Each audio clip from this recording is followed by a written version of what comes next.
আসসালামু আলাইকুম রহমতুল্লাহ। এটা হচ্ছে ফেনী জামিয়া রশিদিয়া মাদ্রাসার বন্যা পরবর্তী অবস্থা, ছাত্রদের দুঃখ দুর্দশা কেমন যাচ্ছে দেখুন। সব বই একদম ভিজে সাবাটা হয়ে গেছে। নিস্তালের কিতাবগুলো জামিয়া রশিদিয়ার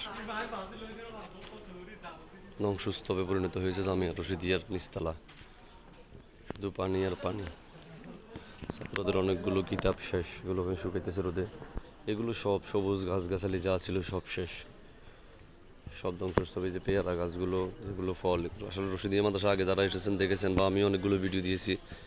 সবুজ প্রাকৃতিক একটি দৃশ্য, ফল গাছ, সবজি গাছ, ফুল গাছ, অনেক সৌন্দর্য ছিল, সব ধ্বংসস্তূপে পরিণত হয়েছে। এই যে নিচে যতগুলো ফার্নিচার ছিল, যতগুলো বালতি বা যেগুলো ছাত্ররা ব্যবহার র্যাক, সবগুলো ধ্বংস, সব ধ্বংসস্তূপে পরিণত হয়েছে রশিদিয়া মাদ্রাসার। এই গাছগুলো সব পানির নিচে ছিল। এখানে এক কথায় আমাদের মাথার উপরে পানি ছিল 2-3 ফুট আরো, সব ধ্বংসস্তূপ। এই যে গাছগুলো, ফলগুলো,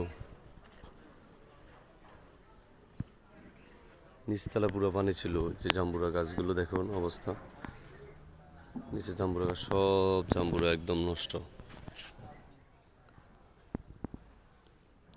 যদিও এখানকার পানি অনেক উপরে উঠেছিল, প্রায় নিচতলা ডুবা ছিল, তবে ওই মাদ্রাসার বহুতল ভবন থাকাতে মানুষ উপরে উঠে গিয়েছিল ছাত্ররা। বন্যার পরবর্তীতে আসলে রশিদিয়া মাদ্রাসার বন্যার পানি নামা যাওয়ার পর করুণ দৃশ্যগুলো বেশি উঠতেছে। জায়নামাজগুলো দেখুন, সবগুলো জায়নামাজ নষ্ট হয়ে গেছে। এগুলো সব এখন শুকে দিয়েছে ছাত্ররা, সবগুলো জায়নামাজ একদম নষ্ট। বন্যার পানি নামার পর পরে ফেনী জামিয়া রশিদিয়া মাদ্রাসার ক্ষতগুলো আস্তে আস্তে বের হচ্ছে। মাদ্রাসার ক্ষতগুলো আস্তে আস্তে বের হচ্ছে। মাদ্রাসার এই মসজিদটা তো পানি ছিল প্রায় কোমরের উপরে, এটা মসজিদটা অনেক উঁচু, তারপরেও রশিদিয়া মাদ্রাসার যে পুকুর, এই পুকুরে এখন বন্যার যে নোংরা পানি, ওই পানিগুলো আসলে এই পুকুরে ছাত্ররা নামাজের উজু করতো, গোসল করতো, সব কিছুই পানি ব্যবহার করতো, কাপড় চাপড় ধোয়া হতে শুরু করে সব কিছু, কিন্তু এই পানিগুলো এখন অনেক নোংরা। যেহেতু পাশে কালিদাস পাহাড়িয়া নদীর রশিদিয়া মাদ্রাসার সাথে, এই কারণে সবগুলো পানি এখানে ঢুকে গেছে। আর দেখুন যে সবুজ সবুজ পাতাবাহার গাছগুলো ছিল, সব গাছ নষ্ট হয়ে গেছে, নষ্ট হয়ে জলে ফান্না পানিতে। এগুলোর উপরে পানি ছিল 4-5 ফুট, তো এগুলো থাকার কোনো মানে হয় না। সবগুলো ফল নষ্ট হয়ে গেছে, পচে পচে পড়ে যাচ্ছে সবগুলো ফল। এখানে রশিদিয়া মাদ্রাসাতে অনেকগুলো ফল ফুল গাছ ছিল। এই যে দেখুন পেয়ারা গাছ, এটা আমার মাথার উপর আরও 3 ফুট, সবগুলো পেয়ারা নষ্ট হয়ে গেছে, সবগুলো পেয়ারা। এই গাছটা আমার মাথার উপরে ম্যাক্সিমাম আরও 4 ফুট পানি ছিল, এগুলো সব নষ্ট। ছাত্রদের ব্যাগ, কিতাব, ব্যবহার করার আসবাবপত্রগুলো যেগুলো ভিজে গেছে, সবগুলো শুকানোর ব্যবস্থা চলতেছে। সব ধ্বংসস্তূপে পরিণত হয়েছে ফেনী রশিদিয়া জামিয়া মাদ্রাসা, লস্করহাট ফেনী। ছাত্রদের সব শেষ, নিচতলায় যতগুলো ছাত্র থাকতো সবার সব জিনিস শেষ। এই যে কিতাবগুলোর অবস্থা, পানি ছিল, সবগুলো কিতাব নষ্ট হয়ে গেছে জামিয়া রশিদিয়ার। এই যে অবস্থা, মাদ্রাসার নিচতলাতে পুরো ডুবে চলে, যতগুলো কিতাব, জায়নামাজ, যতগুলো জিনিস ছিল সব শেষ। আসলে এখানের ক্ষয়ক্ষতির হিসাব করে শেষ করা যাবে না। আর এখানে জানেন তো অনেকগুলো এবং স্বল্প আয়ের মানুষের লোক, ছাত্ররা এখানে পড়াশোনা করে, যাদের এই কিতাবগুলোর দাম নাকি বর্তমানে 6,000 টাকার উপরে আছে। সবগুলো কিতাব ধ্বংস। যে ছাত্ররা যেখানে থাকে, ম্যাট, বিছনা চাদরগুলো, বিছানাগুলো সব শেষ, শুধু কাদা আর কাদা। এখন ধ্বংসস্তূপ থেকে বাইর হচ্ছে ধ্বংসর বন্যার রশিদিয়া মাদ্রাসা যে ধ্বংসস্তূপে পরিণত হয়েছে, এগুলো আস্তে আস্তে বের হচ্ছে, ফুটে উঠতেছে সবগুলোর অবস্থা। ধ্বংসস্তূপে পরিণত হয়েছে ফেনী জামিয়া রশিদিয়া মাদ্রাসার, সবগুলো বাইর হচ্ছে আস্তে আস্তে সব। এই যে এই ঘরে তো টিনের উপর পানি ছিল, এটা টিনটা দেখতেছেন, এটা টিনের উপরে পানি ছিল, এই সাদা হয়ে গেছে সব, টিনের উপরে পানি ছিল। ছাত্ররা এখন সবগুলো করতেছে।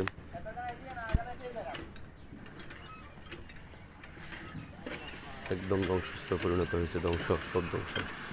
মাদ্রাসার আর কিছুই অবশিষ্ট নাই, সব শেষ।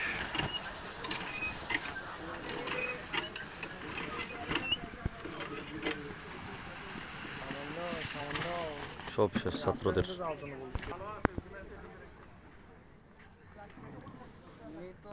ধ্বংসস্তূপের আস্তে আস্তে ফুটে উঠতেছে ফেনী জামিয়া রশিদিয়া মাদ্রাসার।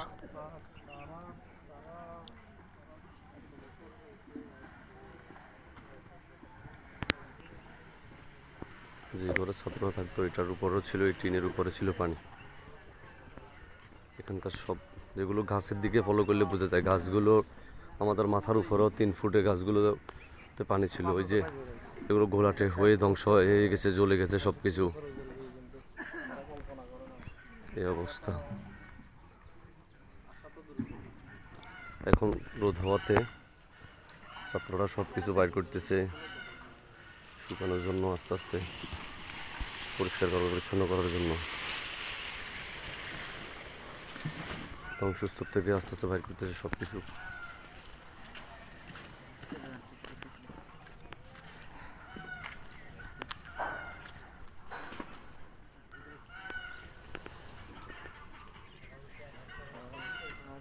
স্মরণকালের সর্বশ্রেষ্ঠ বন্যা হয়েছে ফেনী জেলায়। যাদের বয়স 70-80 বা 90 ছুঁই, তারাও বলতেছে এরকম বন্যা ফেনীতে আর কখনো হয়নি।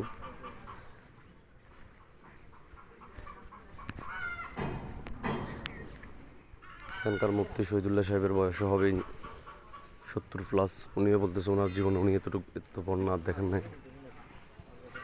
ছাত্ররা আস্তে আস্তে বাইর করতেছে ধ্বংসস্তূপ থেকে সবগুলো। বন্যা যাওয়ার পর ক্ষত চিহ্নগুলো আস্তে আস্তে ফুটে উঠতেছে। বন্যা কীরকম ক্ষয়ক্ষতি হয়েছিল এখানকার মাদ্রাসার।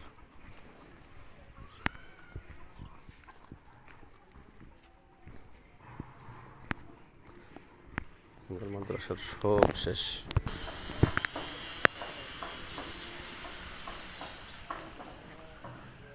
একদম ধ্বংসস্তূপ মাদ্রাসা। এখানে একটা গাছও অবশিষ্ট নাই, সব জ্বলে গেছে। এটা হচ্ছে মাদ্রাসার পশ্চিম পাড়ার দৃশ্য। এখানে আমরা যেখানে দাঁড়িয়ে আছি আমাদের উপরে নাকি 4-5 ফুট পানি আছিল। এখানে কি থাকবে? কিছুই নেই। ছাত্রদের বই, ছাত্রদের কিতাব, ছাত্রদের থাকা, ঘুমানোর আসবাবপত্র সব শেষ। সব কিছু উঠানো যায় নাই, যেটুকু উঠানো গেছে সব উঠানো সম্ভব হয় নাই, সব কিছু শেষ। এটা হচ্ছে রশিদিয়া মাদ্রাসার মূল ফটক। এটা হচ্ছে হযরত বেলাল রাদিয়াল্লাহু মসজিদ, এবং এটা হচ্ছে নতুন ভবন যেটা হয়েছে, এটা রশিদিয়ার নতুন ভবন। সবগুলো ধ্বংসস্তূপ। ছাত্রদের বই শুকাইতেছে, এখানে দোকান, এখানে আশপাশে যে ব্যবসা প্রতিষ্ঠানগুলো ছিল সব শেষ, সবগুলোর ভিতরে পানি ছিল। হচ্ছে রশিদিয়া মাদ্রাসার আঙ্গিনা। রশিদিয়া মাদ্রাসার সামনে যে ব্যবসা প্রতিষ্ঠানগুলো আছে এগুলো সবগুলো ধ্বংসস্তূপে পরিণত হয়েছে। সবার ক্ষয়ক্ষতি হয়েছে, ক্ষয়ক্ষতি হয় নাই আসলে। এই বন্যায় এমন কিছু নাই বললে চলে, এমন কেউ না বললে চলে। আসো। ক্ষয়ক্ষতির পরিমাণ এত যে বলে বোঝানো যাবে না। তবে আলহামদুলিল্লাহ মাদ্রাসার জন্য অনেক ত্রাণ আসতেছে, অনেক বিদ্যমান ব্যক্তি দান করতেছে। এই ক্ষতি পুষিয়ে নিতে অনেক সময় লাগবে, সবাই দোয়া করবেন। এই যে ব্যবসা প্রতিষ্ঠানগুলোর অবস্থা, সবার সব কিছু শেষ। ব্যবসা প্রতিষ্ঠানগুলো, রশিদিয়া মাদ্রাসার সামনে যে ব্যবসা প্রতিষ্ঠানগুলো আছে এগুলো সব একেবারে শেষ, সবগুলো ধ্বংসস্তূপে পরিণত হয়েছে। সবাই সবগুলো এখন দোয়া মোছার কাজ করতেছে। যে রশিদিয়া মাদ্রাসার সামনে যে ব্যবসা প্রতিষ্ঠানগুলো এগুলোর অবস্থা একদম শেষ অবস্থা। সবাইকে আসলে ঘুরে দাঁড়াতে হবে যে অবস্থা ব্যবসা প্রতিষ্ঠানগুলোর অবস্থা। সাবানগুলো সব ভিজে গেছে, সাবানগুলো শুকানোর দিছে। টুথপেস্টগুলো সব কিছু শেষ।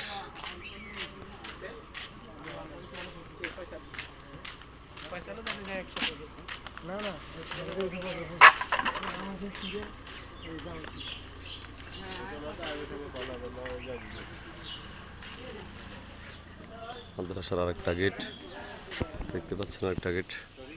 এই গেটেও প্রায় মাথার উপরে পানি ছিল, অনেক পানি ছিল এই গেটেও। তো আজকের মতো এই পর্যন্তই। আসসালামু আলাইকুম, সবাই দোয়া করবেন।